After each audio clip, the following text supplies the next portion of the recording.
मान लीजिए कि ना हमें ऑफिस में अचानक एक बहुत बड़ा बोनस मिल जाता है। हाँ, या हमारी कोई लॉटरी लग जाती है। बिल्कुल। या हमारे बिजनेस में कोई अचानक से बड़ा मुनाफा हो जाता है। तार्किक रूप से देखा जाए तो हमें बहुत खुश होना चाहिए ना। मतलब ये तो वो पल है जिसका हम सालों से इंतजार कर रहे हाँ, थे। ऐसे ही बात है, एकदम जश्न का माहौल होना चाहिए। हाँ, लेकिन फिर कुछ अजीब होता है। ठीक 30 दिनों के अंदर अचानक हमारी गाड़ी का इंजन पूरी तरह से खराब हो जाता है। या घर में पानी की पाइपलाइन फट जाती है। बिल्कुल। या फिर हम शेयर बाजार में किसी ऐसे अनजान स्टॉक पे पैसे लगा देते हैं जो रातों रात डूब जाता है। ऐसा अक्सर होता है लोगों के साथ। और अंत में क्या होता है, वो सारा का सारा अतिरिक्त पैसा पूरी तरह से खत्म हो जाता है और हम इसे बस बुरी किस्मत मानकर संतोष कर लेते हैं और वापस अपनी उसी पुरानी दिनचर्या में लौट जाते हैं। हाँ, हम सोचते हैं कि यार किस्मत ही खराब थी। है ना। लेकिन मैं सोच रही थी कि क्या ये वाकई बुरी किस्मत थी या हमारे ही दिमाग ने उस पैसे से छुटकारा पाने की कोई सोची समझी साजिश रची थी। ये एक बहुत ही गहरा सवाल है। तो आज हम जिस स्रोत सामग्री पर गहराई से चर्चा करने जा रहे हैं वो है जो विटाले के क्लियरिंग योर मनी ब्लॉक्स के कुछ बेहद चौंकाने वाले नोट्स। हाँ, जो विटाले का काम इस विषय पर काफी दिलचस्प है। बिल्कुल। और आज की हमारी इस विस्तृत चर्चा का मिशन ही ये समझना है कि क्या हमारी आर्थिक जद्दोजहद का कारण सचमुच ये बाहरी दुनिया या अर्थव्यवस्था है या फिर हमारे अपने दिमाग में गहराई तक छिपे हुए कुछ ऐसे अदृश्य अवरोध हैं जो हमें कभी आगे नहीं बढ़ने देते। जो विटाले के काम का ये विश्लेषण ना एक बहुत ही बुनियादी सवाल उठाता है। इन नोट्स का सबसे मौलिक तर्क यही है कि अक्सर हमारी वित्तीय विफलताएं बाहरी दुनिया की देन नहीं होती। अच्छा, तो फिर किसकी देन होती हैं? ये हमारी अपनी आंतरिक सोच का परिणाम होती हैं। मतलब हम हमेशा अपनी आर्थिक समस्याओं के लिए बाजार के उतार चढ़ाव या महंगाई को दोष देते हैं। हाँ, या फिर अपनी नौकरी को कोसते रहते हैं। बिल्कुल, लेकिन ये स्रोत हमें अंदर झांकने पर मजबूर करता है और उन अदृश्य मनोवैज्ञानिक दीवारों से परिचित कराता है जिन्हें मनी ब्लॉक्स कहा जाता है। Money blocks. इसे अगर हम एक उदाहरण से समझें तो ये एक ऐसी बाल्टी की तरह है ना जिसमें छेद है। बिल्कुल सही उपमा है। मतलब हम चाहे उसमें कितना भी पानी डालें यानी पैसा डालें, वो उसमें टिकता ही नहीं है, बह जाता है। एकदम सही। और ये छेद असल में पैसों को लेकर हमारी वो नकारात्मक मान्यताएं हैं जो हमारे अवचेतन मन में बैठ जाती हैं। जैसे कि कौन सी मान्यताएं? जैसे पैसा कमाना मुश्किल है, या फिर अमीर लोग अच्छे नहीं होते, या मैं ज्यादा पैसे के लायक नहीं हूं। अच्छा। ये विचार हमें अनजाने में ही पैसे कमाने या उसे अपने पास रोकने से वंचित करते हैं। एक मिनट रुकिए, यहीं पर मैं थोड़ा असहमत होना चाहूंगी। जी बताइए। मतलब ये अदृश्य मनी ब्लॉक्स की अवधारणा क्या सिर्फ एक सुविधाजनक बहाना नहीं लगती? बहाना? वो कैसे? मतलब ये मानना बहुत आसान है ना कि मेरे अंदर कोई अदृश्य ब्लॉक है, बजाय इसके कि हम ये स्वीकार करें कि हमारी खर्च करने की आदतें खराब हैं। समझ रहा हूं आप क्या कह रही हैं। या हम बिना सोचे समझे क्रेडिट कार्ड घिसते रहते हैं।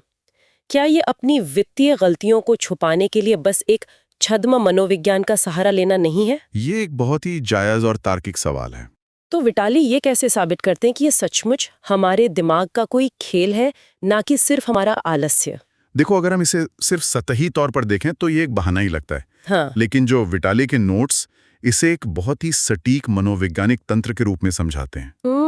तो ये तंत्र काम कैसे करता है? इसे समझने के लिए हमें एक फाइनेंशियल थर्मोस्टैट की कल्पना करनी होगी। थर्मोस्टैट, जैसे हमारे घरों में या दफ्तरों में एसी का थर्मोस्टैट होता है? बिल्कुल वही। मान लीजिए हमने कमरे का तापमान 24 डिग्री पर सेट किया हुआ है। अब अगर बाहर से अचानक बहुत ठंडी हवा आने लगे और तापमान 18 डिग्री हो जाए तो क्या होगा? तो थर्मोस्टैट हीटर चालू कर देगा ताकि तापमान वापस 24 पर आ जाए। सही कहा। और अगर बाहर बहुत गर्मी हो जाए और तापमान 30 डिग्री पहुंच जाए तो वो एसी को और तेज कर देगा। हाँ, ताकि तापमान फिर से गिरकर 24 डिग्री पर आ जाए। बिल्कुल। तो इसका मतलब ये है कि हमारा दिमाग भी हमारे बैंक बैलेंस के लिए एक तापमान तय करके रखता है। अरे वाह, मतलब हमारे दिमाग में पैसों का एक फिक्स तापमान है। हाँ, हमारे अवचेतन मन ने हमारे बचपन के अनुभवों और मान्यताओं के आधार पर एक वित्तीय तापमान सेट किया हुआ है। ये तो बहुत दिलचस्प है। अब मान लीजिए किसी इंसान का ये आंतरिक थर्मोस्टैट संघर्ष या आर्थिक तंगी पर सेट है। अच्छा। अब अगर अचानक उसे बोनस मिलता है, यानी कमरे का तापमान अचानक बदलता है, तो उसका अवचेतन मन घबरा जाता है। क्योंकि उसके लिए वो ज्यादा पैसा एक अपरिचित स्थिति है ना। एकदम सही। और अवचेतन मन हर अपरिचित चीज को एक खतरे के रूप में देखता है। मतलब दिमाग को लगता है कि कुछ गड़बड़ है। हाँ, इसलिए वो तुरंत हमारा मानसिक एसी चालू कर देता है। और वो मानसिक एसी हमसे क्या करवाता है? वो हमसे ऐसे फैसले करवाता है जैसे खराब निवेश करना या बेवजह के खर्चे करना, या फिर जरूरी चीजों को टाल देना। बिल्कुल, ताकि वो अतिरिक्त पैसा खत्म हो जाए और हम वापस उसी संघर्ष वाले परिचित और सुरक्षित तापमान पर लौट आएं। ये थर्मोस्टेट वाला उदाहरण तो पूरी तस्वीर ही बदल देता है ना? ये आलस्य नहीं है, बल्कि ये दिमाग का अपने आप को बचाने का एक बहुत ही जटिल तरीका है। मतलब जब हम अचानक कोई बड़ी रकम गवा बैठते हैं तो वो कोई गणित की गलती नहीं होती, बल्कि वो हमारा दिमाग होता है जो हमें हमारे कंफर्ट जोन में वापस खींच रहा होता है। एकदम सही समझे आप। लेकिन यार, यहाँ एक और बड़ा सवाल पैदा होता है मेरे दिमाग में। जी, क्या सवाल है? ये जो फाइनेंशियल थर्मोस्टेट है, इसकी सेटिंग संघर्ष पर किसने की? मतलब कोई भी इंसान जानबूझकर अपने दिमाग में ये प्रोग्रामिंग क्यों डालेगा कि मुझे हमेशा पैसे के लिए संघर्ष करना है? हाँ, ये बहुत ही अहम बिंदु है। ये सेटिंग अचानक कहाँ से आ गई? वही तो। यहीं पर स्रोत सामग्री अतीत की परतों को खोलती है, जो विटाले स्पष्ट करते हैं कि हम में से कोई भी इस सेटिंग के साथ पैदा नहीं होता। तो फिर ये कब सेट होता है? ये थर्मोस्टेट हमारे बचपन में सेट होता है, मुख्य रूप से जन्म से लेकर 7 साल की उम्र तक। 7 साल तक? ऐसा क्यों? मनोवैज्ञानिक दृष्टिकोण से देखें तो एक बच्चे का दिमाग इस उम्र में थीटा ब्रेनवेव स्टेट में होता है। Theta state? मतलब जैसे कोई सम्मोहन या हिप्नोसिस की स्थिति हो। बिल्कुल। इस उम्र में बच्चे के पास आलोचनात्मक सोच या जिसे हम क्रिटिकल थिंकिंग कहते हैं, उसका कोई फिल्टर नहीं होता। मतलब उनका दिमाग एक स्पंज की तरह होता है। हाँ, एक स्पंज जो हर चीज को बिना जांचे परखे सोख लेता है। तो फिर विकासवादी जीव विज्ञान के हिसाब से देखें तो एक बच्चे के लिए अपने माता पिता की बातों पर विश्वास करना उसकी सुरक्षा के लिए जरूरी है। एकदम सही। इसलिए जब एक बच्चा खाने की मेज पर या टीवी देखते समय अपने बड़ों से सुनता है कि पैसा ही हर बुराई की जड़ है, या फिर कि अमीर लोग बहुत लालची होते हैं, हाँ, या पैसे कमाने के लिए तो खून पसीना एक करना पड़ता है, तो वो बातें दिमाग में एक पक्के तथ्य की तरह दर्ज हो जाती हैं। बिल्कुल। वो बच्चा चेतन रूप से भले ही से ना समझे, लेकिन उसका अवचेतन मन एक गहरा समीकरण बना लेता है। जैसे पैसा बराबर बुराई। हाँ, या अमीर होना मतलब लोगों का शोषण करना। यहाँ सोचने वाली बात यह है कि कैसे बचपन की वो साधारण सी बातचीत बड़े होने पर एक भयानक सेल्फ सैबोटाज यानी खुद का ही नुकसान करने वाले व्यवहार में बदल जाती है। सच में ये बहुत गहरी बात है। लेकिन इसका तंत्र क्या है? मतलब क्या बचपन में सुनी गई ये बातें सचमुच जिंदगी भर के लिए एक अदृश्य दीवार बन जाती हैं? हाँ, ये दीवार बन जाती हैं। उदाहरण के लिए मान लीजिए, यदि हम किसी बहुत बड़े प्रोजेक्ट के लिए इंटरव्यू देने जा रहे हैं, हम पूरी तरह से योग्य भी हैं, तो हमारा दिमाग एंड मौके पर हमें नर्वस क्यों कर देता है? मैं समझाता हूँ। इसका तंत्र बहुत ही दिलचस्प है और थोड़ा डरावना भी है। बताइए। जब हम बड़े होते हैं तो हमारा चेतन मन कहता है कि मुझे अमीर बनना है, मुझे बड़ा प्रोजेक्ट चाहिए। हाँ, हम सब सफलता चाहते हैं। लेकिन हमारा अवचेतन मन, जो बचपन से ये मानकर बैठा है कि अमीर लोग बुरे होते हैं, वो तुरंत खतरे की घंटी बजा देता है। अच्छा। क्योंकि हम सब गहराई में अच्छे इंसान बने रहना चाहते हैं और अपने परिवार या समाज से प्यार पाना चाहते हैं। तो अवचेतन मन सोचता है कि अगर इसे ये बड़ा प्रोजेक्ट मिल गया तो ये अमीर हो जाएगा। और अमीर लोग तो बुरे होते हैं, अगर ये बुरा हो गया तो परिवार और समाज इसे अस्वीकार कर देंगे। बाप रे। मतलब हमें बुरा इंसान बनने और समाज से कटने से बचाने के लिए हमारा अपना दिमाग हमें इंटरव्यू में नर्वस कर देता है। बिल्कुल। या फिर हमसे कोई ऐसी मूर्खता करवाता है कि हमें वो काम मिले ही ना। ये तो बहुत ही गहरी बात है। मतलब हमारा अवचेतन मन हमारे खिलाफ नहीं है, बल्कि वो तो हमें अपने तरीके से बचाने की कोशिश कर रहा है। एकदम सही कहा आपने। और ये हमें स्रोत सामग्री के उस सबसे महत्वपूर्ण हिस्से की तरफ ले जाता है जहां कहा गया है कि पैसा सिर्फ नंबर नहीं है। हाँ, पैसा भावनाओं से जुड़ा है। बिल्कुल। हम हमेशा फाइनेंस को गणित या बजट और स्प्रेडशीट की तरह देखते हैं। 2 और 2 4 होते हैं। हाँ, लेकिन ये स्रोत हमें बता रहे हैं कि ये पूरी तरह से मनोविज्ञान है। अगर हम भावनाओं की बात करें तो जो विटाले मुख्य रूप से किन भावनाओं को इन मनी ब्लॉक्स की जड़ मानते हैं? इस पूरी प्रक्रिया में ना 2 भावनाएं सबसे शक्तिशाली भूमिका निभाती हैं। अपराध बोध यानी गिल्ट और दूसरा डर। अपराध बोध और डर। हाँ, अगर हम पहले अपराध बोध की बात करें तो ये बहुत ही जटिल तरीके से काम करता है। इसे सर्वाइवर गिल्ट के एक वित्तीय संस्करण के रूप में समझा जा सकता है। सर्वाइवर गिल्ट, वो कैसे काम करता है पैसों के मामले में? मान लीजिए किसी इंसान के माता पिता ने बहुत गरीबी देखी है हाँ और उन्होंने उसे पढ़ाने के लिए अपनी सारी इच्छाओं को मार दिया है। हाँ, ऐसा हमारे समाज में बहुत आम है। अब अगर वो इंसान बड़ा होकर अचानक बहुत आसानी से लाखों रुपए कमाने लगे, हाँ। तो उसके अंदर एक बहुत ही गहरा अवचेतन अपराध बोध पैदा होता है। वो सोचने लगता है कि मेरे माता पिता ने जीवन भर इतनी तकलीफें सही, तो मैं इतने ऐशो आराम के कैसे रह सकता हूँ? बिल्कुल, इसे क्लास बिट्रेयल या अपने वर्ग के साथ विश्वासघात भी कहा जा सकता है। ओहो। उस इंसान का दिमाग उसे ये महसूस कराता है कि अगर वो अमीर हो गया तो वो अपने परिवार के संघर्ष से कट जाएगा। तो अपनी उन जड़ों और परिवार के साथ एकजुटता दिखाने के लिए वो क्या करता है? वो अनजाने में ही उस पैसे को खर्च करके खत्म कर देगा। वो वापस उसी आर्थिक तंगी में आ जाएगा, क्योंकि वो तंगी ही उसे अपने परिवार के करीब महसूस कराती है। ये सचमुच आंखें खोलने वाला है। इसका मतलब है कि लोग जानबूझकर खुद को गरीब रखते हैं ताकि वे अपने परिवार के प्रति वफादार महसूस कर सकें। हाँ, ये गिल्ट की ताकत है। ये तो अपराध बोध की बात हुई, लेकिन आपने डर का भी जिक्र किया था। जी बिल्कुल, डर। ये मुझे थोड़ा अजीब लगता है। हर इंसान पैसा कमाना चाहता है यार, फिर पैसे से या सफलता से कैसा डर? लोग तो गरीबी से डरते हैं ना? ये एक बहुत ही सामान्य गलतफहमी है कि लोग सिर्फ गरीबी से डरते हैं। अच्छा। जो विटाले के अनुसार सफलता का डर गरीबी के डर से भी ज्यादा शक्तिशाली होता है। सफलता का डर मतलब लोग सफल होने से डरते हैं? हाँ, क्योंकि जब किसी के पास पैसा आता है तो वो अपने साथ सिर्फ सहूलियतें नहीं लाता, तो और क्या लाता है? वो बहुत सी दिखने वाली चीजें और जिम्मेदारियां भी लाता है, विजिबिलिटी लाता है, और यही डर की जड़ है। इसे थोड़ा और विस्तार से समझाइए ना। सफलता से हम क्यों डरेंगे? देखो, अगर हम अचानक बहुत सफल हो जाते हैं तो क्या होता है, लोगों की हमसे उम्मीदें बढ़ जाती हैं। हाँ, ये तो है। हमारे अंदर ये डर पनपने लगता है कि अब रिश्तेदार हमसे उधार मांगेंगे, और अगर हमने मना किया तो वे हमें अहंकारी समझेंगे। और हमें ये भी डर लगता है कि हमारे पुराने दोस्त अब हमसे पहले की तरह बेझिझक होकर नहीं मिल पाएंगे। बिल्कुल, क्योंकि हमारी आर्थिक स्थिति बदल गई है, हमें अपनी पहचान खोने का डर होता है। और ज्यादा टैक्स, ज्यादा कानूनी झमेलों का भी डर होता है। सही कहा। तो हमारा अवचेतन मन इन सभी संभावित सामाजिक और मानसिक उलझनों को तौलता है। और फिर वो क्या निष्कर्ष निकालता है? वो कहता है कि ज्यादा पैसा हम मतलब ज्यादा समस्या है, और अपनों से दूरी। इससे बेहतर है पैसा हो ही ना। हाँ, ना पैसा होगा, ना किसी को उधार देने से मना करने की अजीब स्थिति का सामना करना पड़ेगा।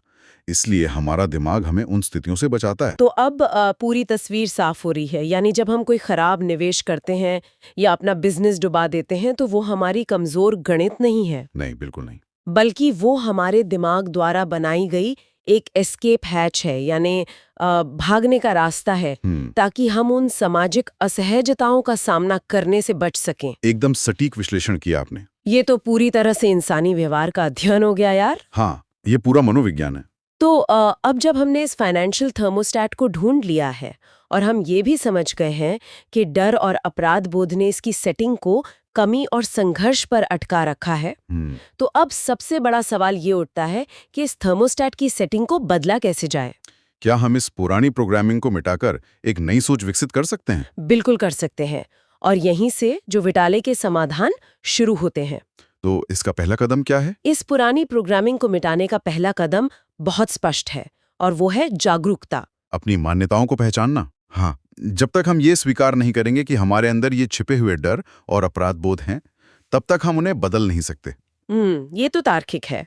और इसके बाद स्रोत सामग्री एक ऐसे अभ्यास पे सबसे ज्यादा जोर देती है जो हमारी मानसिक सेटिंग को पूरी तरह से रीसेट कर सकता है। और वो क्या है? वो है कृतज्ञता, यानी ग्रैटिट्यूड का अभ्यास। 1 मिनट रुकिए। यहाँ मैं सचमुच एक कड़ा सवाल करना चाहूंगी। जी, पूछिए। हमने अभी बहुत ही गहरी मनोवैज्ञानिक चोटों, बचपन की जटिल प्रोग्रामिंग, इवोल्यूशनरी बायोलॉजी और क्लास बिट्रेयल जैसे गंभीर विषयों पर बात की। बिल्कुल की। और अब आप कह रहे हैं कि इस इतने जटिल सेल्फ सैबोटाज का समाधान एक कृतज्ञता डायरी लिखना या सिर्फ धन्यवाद कहना है? मैं समझ सकता हूँ कि ये कैसा लग रहा है। मतलब ईमानदारी से कहूं तो ये सुनकर थोड़ी निराशा होती है यार। ये किसी बहुत ही सतही आध्यात्मिक प्रवचन जैसा लगता है। क्या सिर्फ अच्छी अच्छी बातें सोचने से और धन्यवाद कहने से सच में आसमान से पैसे बरसने लगेंगे? आपका ये संशय बिल्कुल स्वाभाविक है, और ज्यादातर लोग कृतज्ञता को इसी तरह एक नैतिक या आध्यात्मिक उपदेश की तरह देखते हैं। हाँ, क्योंकि ये सुनने में बहुत किताबी लगता है। लेकिन जो विटालिक इस स्रोत सामग्री और आधुनिक मनोविज्ञान यहाँ कृतज्ञता को किसी आध्यात्मिक जादुई छड़ी की तरह पेश नहीं कर रहे हैं। तो फिर वो इसे किस तरह से देखते हैं? वे इसे एक बहुत ही ठोस कॉग्निटिव टूल यानी संज्ञानात्मक उपकरण के रूप में समझा रहे हैं। वो कैसे? इसे समझने के लिए ना हमें अपने दिमाग की शारीरिक संरचना के बारे में जानना होगा, खासतौर पर रेटिकुलर एक्टिवेटिंग सिस्टम या जिसे हम RAS कहते हैं। रेटिकुलर एक्टिवेटिंग सिस्टम, ये क्या काम करता है? RAS हमारे दिमाग के निचले हिस्से में मौजूद एक नेटवर्क है जो एक फिल्टर की तरह काम करता है। फिल्टर? हाँ। मतलब छानने का काम? हाँ, देखिए हर सेकंड हमारे दिमाग में अरबों बाइट्स की जानकारी पहुंचती है, आवाजें, दृश्य, विचार। अगर हमारा दिमाग हर चीज पे ध्यान दे तो वो तो पक्का क्रैश हो जाएगा। एकदम सही। इसलिए RAS सिर्फ उन्हीं चीजों को अंदर आने देता है जिन्हें हम महत्वपूर्ण मानते हैं। अच्छा, तो इसका पैसों से क्या लेना देना है? बहुत बड़ा लेना देना है। अब अगर कोई इंसान लगातार अपने कर्ज, अपने न चुकाए गए बिलों और अपनी कमी पर ध्यान केंद्रित कर रहा है तो क्या होगा? तो उसे तनाव होगा। हाँ, और उसका शरीर तनाव के हार्मोन रिलीज करता है। दिमाग को लगता है कि कोई जंगली जानवर हम पर हमला करने वाला है। मतलब दिमाग एक तरह के सर्वाइवल मोड में चला जाता है। बिल्कुल। इस स्थिति में RAS हमारे फोकस को पूरी तरह से खतरों यानी समस्याओं पर सिकोड़ देता है। और समाधानों को? वो समाधानों को पूरी तरह से ब्लॉक कर देता है, वो उन्हें अंदर ही नहीं आने देता। ओहो, इसे समझने के लिए हम एक बहुत ही सीधा उदाहरण ले सकते हैं ना? हाँ, बताइए। मान लीजिए हम एक भीड़ भरे कमरे में हैं और हम किसी ऐसे इंसान को ढूंढ रहे हैं जिसने लाल रंग की जैकेट पहनी है। अब हमारे दिमाग ने एक फिल्टर लगा लिया है, हमारा पूरा फोकस सिर्फ लाल रंग पर है। बिल्कुल। इस बीच नीले या हरे या काले रंग की जैकेट पहने कितने ही लोग हमारे ठीक सामने से गुजर जाएं, हमारा दिमाग उन्हें पूरी तरह से डिलीट कर देगा। हाँ, हमें उनका पता भी नहीं चलेगा। तो अगर हमारा दिमाग कर्ज और आर्थिक खतरों यानी लाल रंग पर फोकस कर रहा है, तो जो बिजनेस के अवसर या समाधान जो नीले रंग के हैं वो हमारे सामने ही मौजूद हैं, लेकिन हमारा दिमाग उन्हें देखने ही नहीं देगा। आपने इसे बहुत ही बेहतरीन और सटीक तरीके से समझाया है।